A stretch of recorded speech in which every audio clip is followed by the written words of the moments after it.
Welcome to the Phoenix Prosperity Podcast, where wealth meets legacy. Join your host, Tim Fergestad, as we explore the journeys of Phoenix's finest to success and beyond.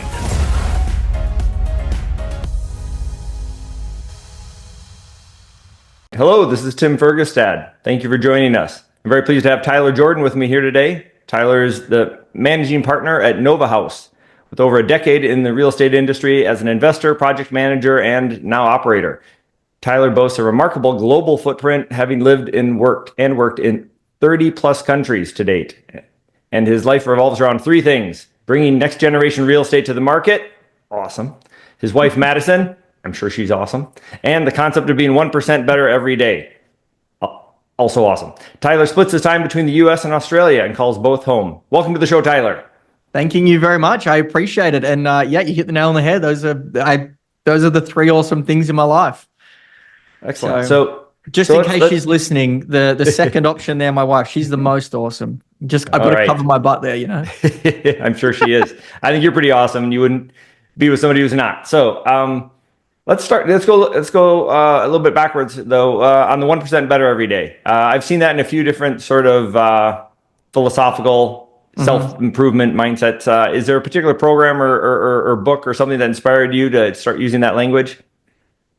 No, nothing in particular that inspired it, other than my own thinking about progress. And so looking at progress, it's oftentimes quite overwhelming, especially for me. When I was in my teenage years, I wanted to be 100% better every 6 hours, every single day, as we all are. And I realized that what comes with that is a level of anxiety and stress and kind of overwhelm that it's unbearable.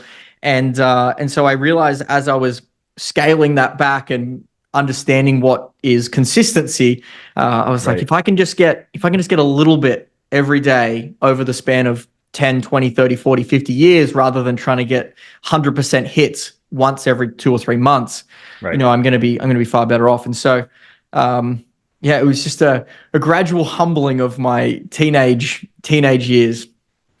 Okay. Yeah. That's awesome though, that you were that, growth minded at a younger age. Right. So, this is as a parent of teenagers right now. I'm surprised how comfortable they are and not really motivated to do stuff from time to time. They're doing pretty good on a lot of fronts, but in general, they're it's a different world. Pretty darn comfortable nowadays, right? With a cell phone and Netflix, 17 and 15. So okay. So I'm not cool they're in the peak ages then of Dad, don't talk to me. I'm not interested, and I'm going to do what I want. Yep. Yep. Okay. I mean, it's a different world though. I mean, I grew up, partly in a city, and then half the time as well on a farm, and so I was somewhat forced to get out and do things without so much technology. And I feel like I was just on the other side of that tipping point where it went everything technology. So, I mean, you've got every excuse in the world to. Right. Well, they don't, you can't ground kids anymore. That's where they want to be. They want to be in their room with their toys. So it's a little different that way.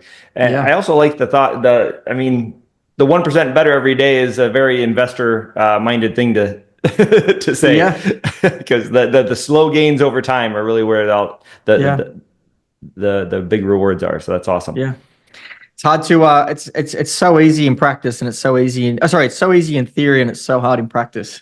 That's the hard thing. I found that out through actually stock trading as well. I was from a quite a young age investing into stocks, and the typical curve of investments goes, I'm going to start investing in stocks, and then you invest in long-term stocks, and then you get into boring. I can do this a bit quicker, and I can be better, and then you finally make your way into day trading. You go swing trading and then day trading, and then you fall off that curve and you end up back at long-term investing, and then you kind of restart that cycle, but you look for something else, and then you end up in real estate, where you can kind of do long-term stuff that's also exciting. That's how it happened for me, and that's also how it happens for majority of people I meet. It's always the same story over and over again. Right, right. Um, Okay. yeah, real estate scratches a particular itch with the better risk-adjusted returns, but Mm, it's also more tangible, right? It's a physical asset. It's not complicated, right? It's the greatest wealth building vehicle on earth for a reason because so many people have access to it, which is yep. great. So I want to also ask you about your business name, the Nova House, spelled Haus. So I don't think that's how they spell house in Australia, is it? No, no, That's German in my it mind. is. It is.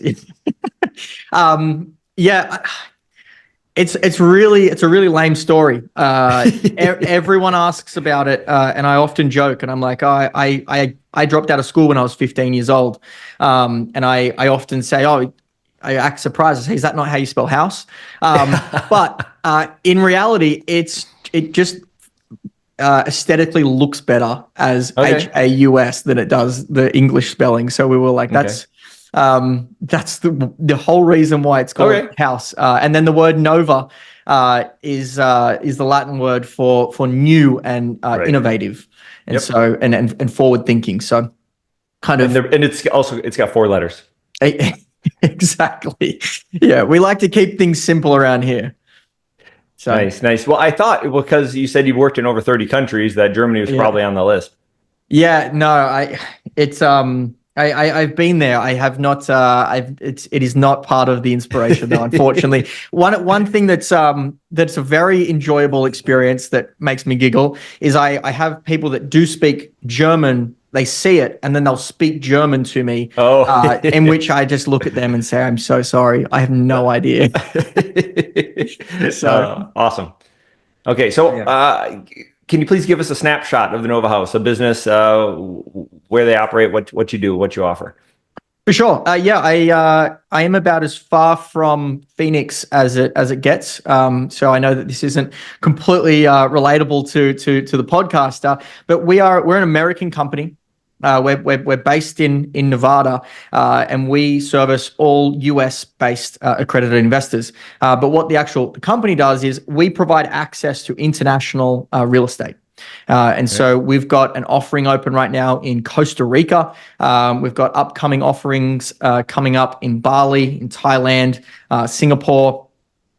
These Wow. types of countries where people in the US are always looking to get that, that token investment or that trophy investment, or be able to have something Something that's meaningful, exotic. something exotic and tropical and exciting, and something that they're proud of in their portfolio. And so, Right. me and my partners, we've developed in 8 different countries now, and we've decided that it's time to actually package that in a way that gives gives Americans access in a way that they can just press a button, invest their capital, and have that access, versus what we've had to go through of years, and in some of my partners' cases, decades worth of trial and error and continuous travel and all of the things that come with doing international real estate. And so that's Okay. that's what we do, and the types of places that we build are all residential homes, typically 6 to 12 bedrooms, between 8,000 and 12,000 square feet, so they're quite large. Yeah. And they host groups of up to 30 people. So corporate retreats, big family reunions, things like that, where you're all coming together and you want a really big luxury mansion that you can host your group in, that are super, super amenitized. Right. Okay. Sounds awesome. Before we get into the details of that and all the benefits of it and stuff, let's start with some of the challenges of doing stuff abroad. For the investors, I imagine it's pretty easy. They're passive. They're just investors. But Exactly. for operating here and doing projects abroad, can you speak to some of those challenges? Yeah, I think the biggest challenge, and individuals that try and do international invest like just someone that goes to, Right. let's say, Bali, and then they love Yeah. their trip, and they're like, oh, I want to buy something here. They all find this out the hard way, and we had to as well. But the hardest thing is building relationships where you are a respected party.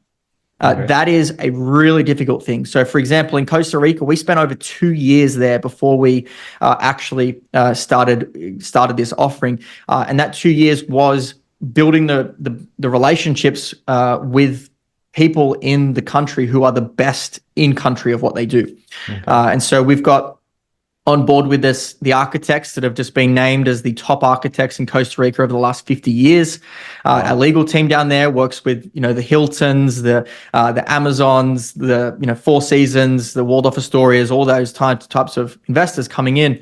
And then our one of our managing partners down there that we were able to get on board, he's been doing these luxury homes for over 20 years. And so for us, that is the hardest part of it. Those are strong partners. Because that's very valuable. If you don't have them, though, the hard part is it doesn't matter how skilled you are. It doesn't matter how good at sales you are or how confident you are or whatever. You're still a white guy, English speaking, that doesn't have a local accent, that doesn't, and you're going to always be treated like that. And the challenges come not in the way that you're treated on a personality side, but in the way that you're treated when you get sent an invoice. Sure. Your invoice might be your estimates be drastically higher than what it should be. Or, if you've got a build that typically should only take 12 months, as that, company's building your property or whatever it might be, yours will get thrown to the back of the list because, they have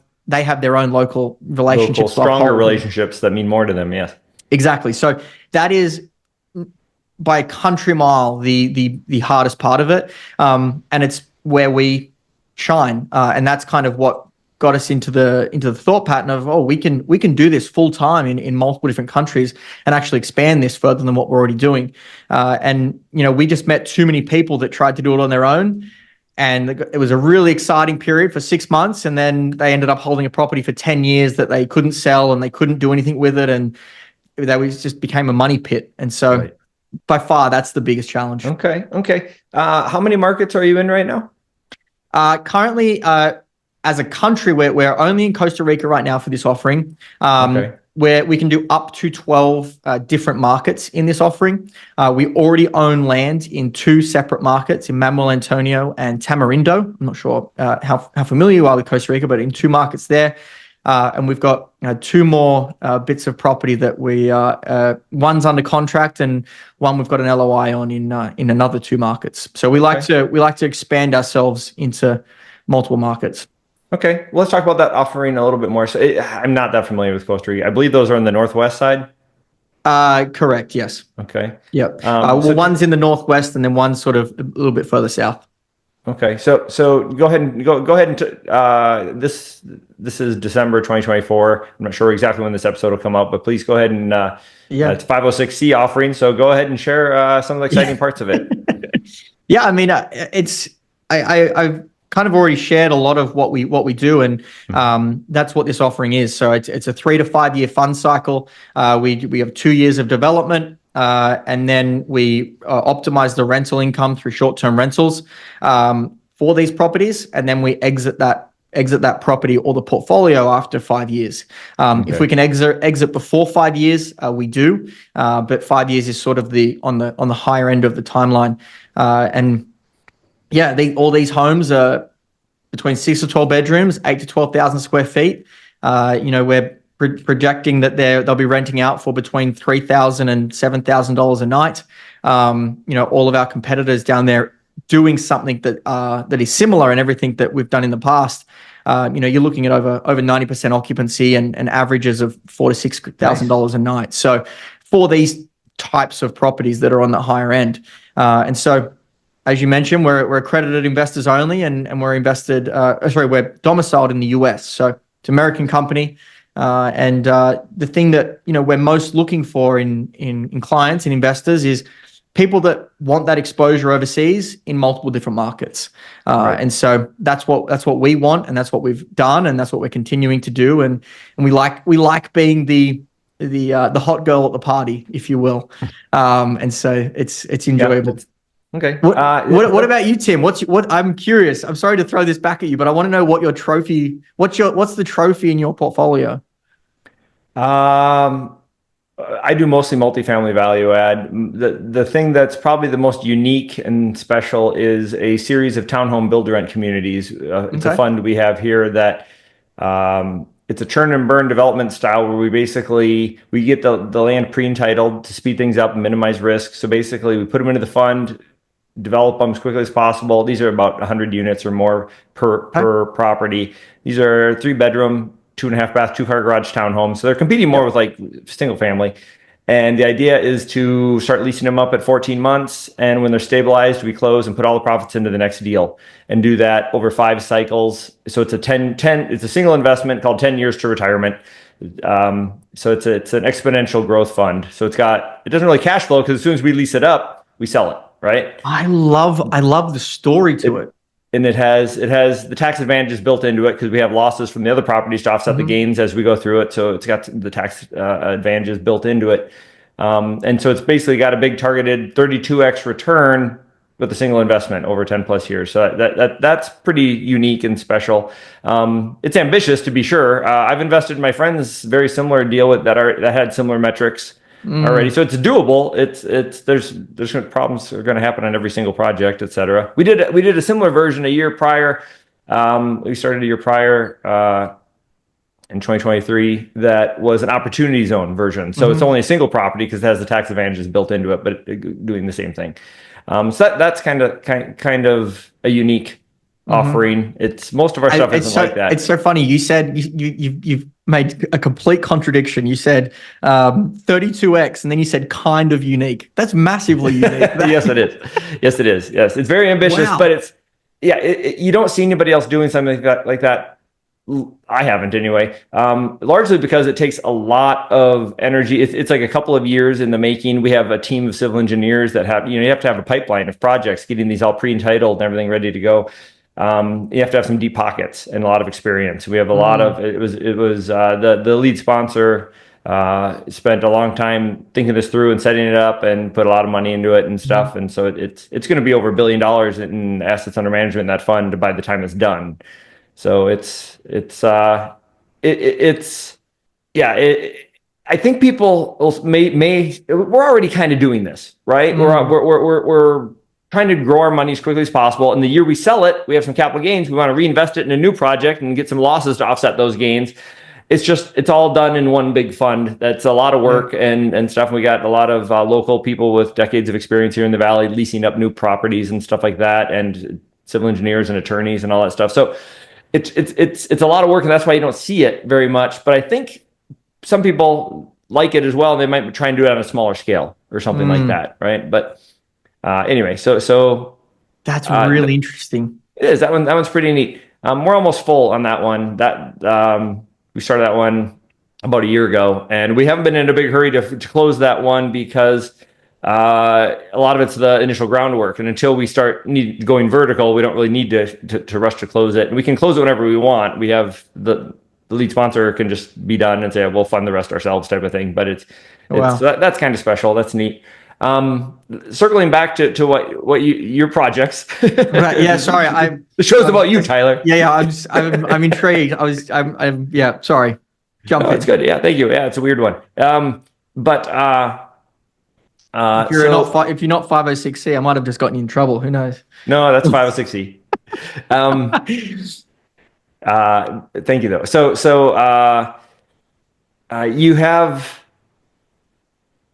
the couple years in that market, right? In Costa Rica doing all this. So to clarify it for investors and people who you mentioned who try to do this on their own, you're not letting them buy. It's not sort of joint venture style where it's timeshare where they get access to this house and stuff ever, right? It's just the business model that generates income through this process.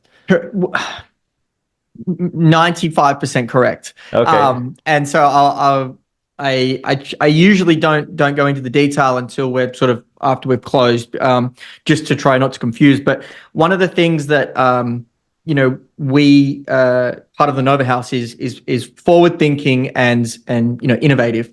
And so one of the problems that we have found doing passive investing and or just investing in general ourselves is that there's people invest typically for two reasons. They invest obviously to get a return on their investment, but they also are investing for community, even if people don't admit it. So even if impact, right? Impact, yeah. But even if they're investing for impact, they're still looking for community, because then they're trying to share that with other impact investors.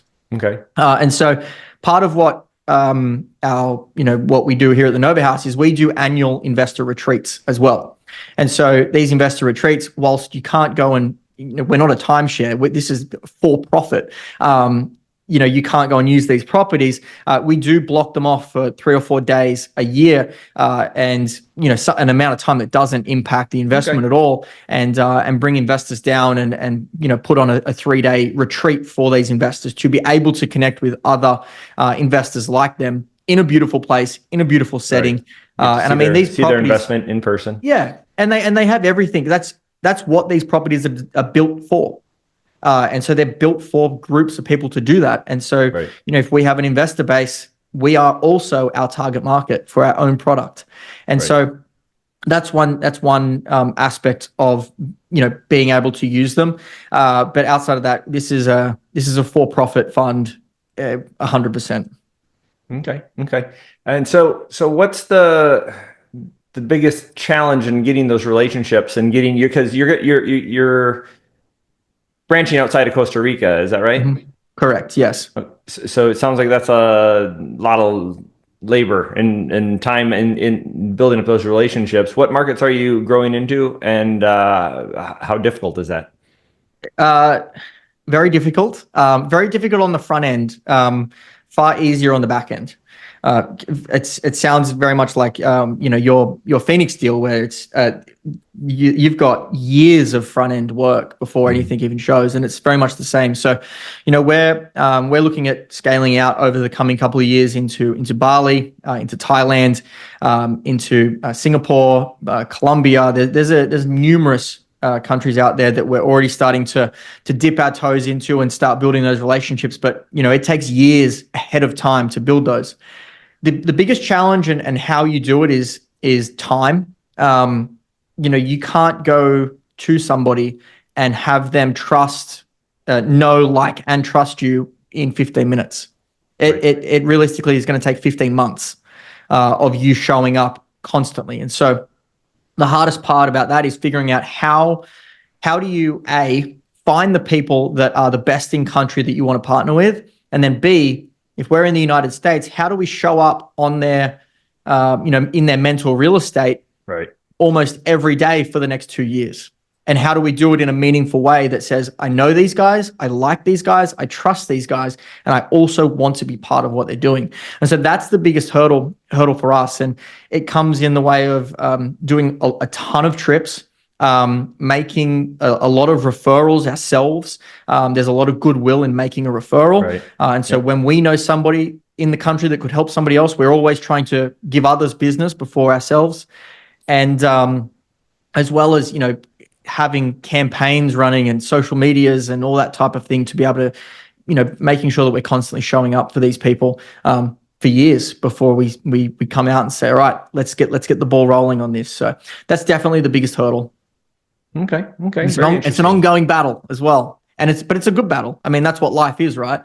Whether you're in business or whether you're an employee or whether you're a stay-at-home mom or whatever it is, it's all about relationships. I mean, that's life. Right. And taking on challenges that are meaningful. Yeah. Exactly. So it sounds like things are going well for Nova House and the business. How on sort of more of a personal front, I imagine you're like me and you love your real estate, right? But out of a greater portfolio, what do you balance that with? And what are sort of your plans down the road, 10, 20, 30 years for getting different passive streams of income, if you will, or designing your retirement? For sure. I mean, as of today, like as we're speaking, everything that I have is in Nova House. So I am wildly diversified into one investment. And prior to that, it was all personal stuff and predominantly in Australia. And so I was doing both single family and duplexes back in Australia. And I was doing those whilst I was traveling. And so I had a team back home doing land acquisition, design, permitting, construction, leasing them and selling them all without me ever visiting the property, ever. And so that allowed me to travel around and, end up in the United States. My wife's American, and be full time on this venture. But before this started, you mentioned that you just sold your last single family home, and I also a couple of months ago just sold my final property in Australia to be all in on the Nova house. Yeah, there's no backup. In terms of the future and where I see my income streams coming in the future, I want to hold these properties that we're building long term, and so the reason for this company, among a range of other things, is I want my kids to be able to grow up having places that they can visit in multiple parts of the world. And those places are always filled with incredible entrepreneurs and groups of people. And so I want to be able to hold these long term. So my goal is that, if we have 10 properties per fund, maybe we can exit one of those properties at the end of the fund to ourselves, and be able to keep that ourselves, or maybe have an income fund, because a lot of our investors don't want an exit; they want to stay in. And then, I'm also, not only am I a GP, but I'm also an LP in my own funds as well. And so that's it from me. And then if things, happen the way that I would like, I also want to be buying a lot of farmland in the US. And so I'm just starting to sort of build my knowledge in farmlands and buying just raw land. So I'd love to do more of that as well in the US in the future. Okay. Excellent. So you're committed to the US and staying here, as well as committed to Nova House, and that's kind of what I like to see generally in companies that I work with and invest with, is that they're not dabbling in the field, right? They're committed to it, which is great. Yeah. No, to be honest, there's no room for dabblers in life at all. They shouldn't exist. You should be passionate about something. Right. Always. There's actually you may have heard of this. There's a Japanese concept called ikigai. Have you heard of it? Yes, I have. Yeah. It's kind of like the hedgehog concept, right? It's kind of an overlap, a Venn diagram of the go ahead. You explain it. No. I haven't heard of the hedgehog concept. So shoot, maybe it's the same thing. It's taking something that you're passionate about, something that provides value, and something that you can make money at, or something like that. Something that I can't remember the nature of it, but that the overlap is where your strength should be focused, or you should focus on your strength. So, yeah, it sounds very, very similar. I like that, by the way. I'm gonna look into that. From my knowledge, the ikigai concept is essentially, they think that your life doesn't have, like, you don't work for a period and then retire. Like, there's no such thing as retirement or anything. It's just your life has different purposes along the way that you're all in on. Okay. And so at one point it might be you're all in on getting a promotion, and or you might be all in on your grandkids, or you might be all in on a sport, or whatever it might be. Right. But they segment life very differently, but it's all about having a reason to wake up every day and go all in on that reason. So they don't even have retirement or anything like that. And I love that concept, and I live it. I'm like, everything's all in, and if I can be all in on something that I know is going to hold purpose for multiple decades, I win life before I even start. Right. There was Scott Novus was a guest I had on the show, and he recommended a book. Arthur Brooks, I think, is the author, and he's got a number of really good books. And one of them talks about the stages of life, right? And how, the first stage, or the first quarter of your life maybe, is about figuring stuff out, learning, growth, and stuff. And the second part is about being productive, being successful in your job and your career, and focusing on your family and getting that. The third quarter was more about giving back to your community and paying it forward now and stuff. But then the fourth quarter was like the big epic purpose, right? That like changes humanity, right? Like Nelson Mandela or Mother Teresa or something, where if you can, it's if you can keep leveling up, right? Your purpose anyway, which I thought was a neat way to think about it. I like that. I haven't read the book. I do know that Tony Robbins speaks a lot about that, something similar as well. Okay. Okay. Yeah. The book that I read of Arthur Brooks was From Strength to Strength, which was interesting because he talks about how your initial intelligence depends on the field, Right. what that's like, right? So, like I used to be in science and stuff, and almost all the big breakthrough scientific ideas happened when people are around 20 to 25. Mm-hmm. Right, and then that active intelligence goes down a little bit and peaks. Physical intelligence, athletes, very similar, right? Tech starters are usually like they have a big exit by their 30, and then things like that. And then it goes down. But then you have to be able to pivot to your wisdom, sort of longer term intelligence, and find a different track to get onto and stuff. And people who sit there and struggle to keep where they were at just are miserable. Anyway, so some interesting stuff there. Talk a little bit more about initiatives in the next 6 to 12 months, if you can. Initiatives in the next 6 to 12 months. Things you're excited about that are coming up. Things that I'm excited about. I mean, primarily my focus, I say primarily, my entire focus right now is on raising for this fund. So our fund ends in June 30th of 2025. We almost strictly service registered investment advisors and broker dealers in the US. And so my big focus is on building those relationships, raising that capital, and building relationships that are going to withstand the next couple of decades, at least. So that's the big focus. Professionally, personally, I'm currently entering a phase of my life where me and my wife are looking to have a family and looking to start to build that foundation. So we're currently looking at buying.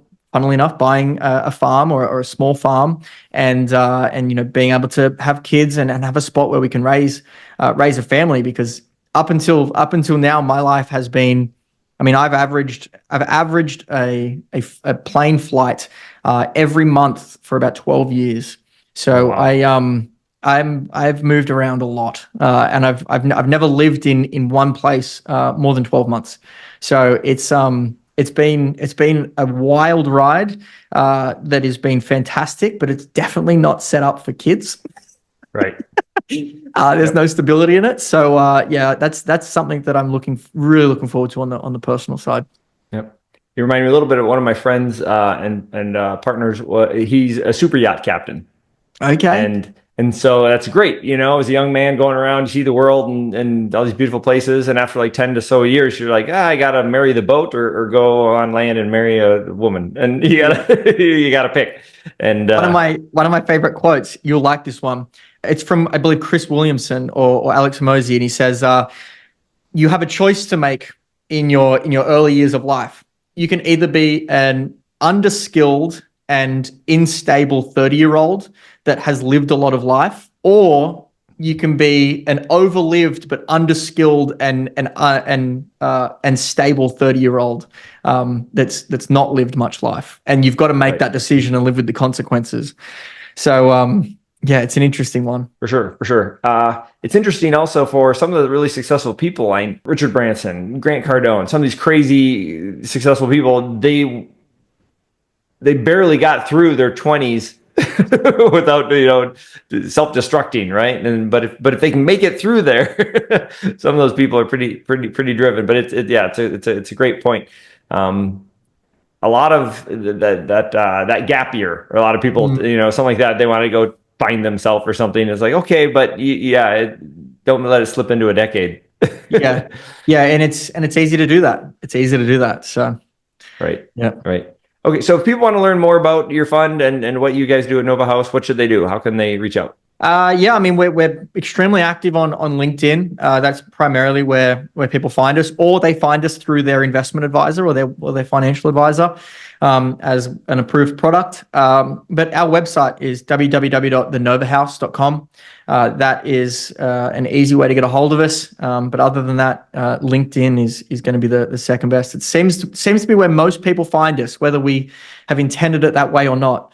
And so it's just Tyler Jordan on LinkedIn, and I've even put a little Australian flag there, so I'm the funny sounding guy. Nice. So before we wind up here, from an investor's point of view, if let's say they're like, oh, this sounds awesome, I want to invest in these great high quality luxury rentals in Costa Rica or wherever. can they do it directly with you? Do they have to go to their investment advisor? Or do they have both options? They have both options. So you can invest direct with us. We have a 50,000 minimum and a 40 million maximum. If anyone out there is wondering what the maximum is, they can invest directly with us. So, but as I mentioned, most people tend to find us through their investment advisor or their financial advisor. Okay. That's kind of our preferred method, but we can do either. Okay, excellent. All right. Well, this has been great. Thank you, Tyler. Thank you, everybody, for watching and listening. Thank you, Tyler Jordan, for joining me today. I appreciate you, Tim. This has been fun.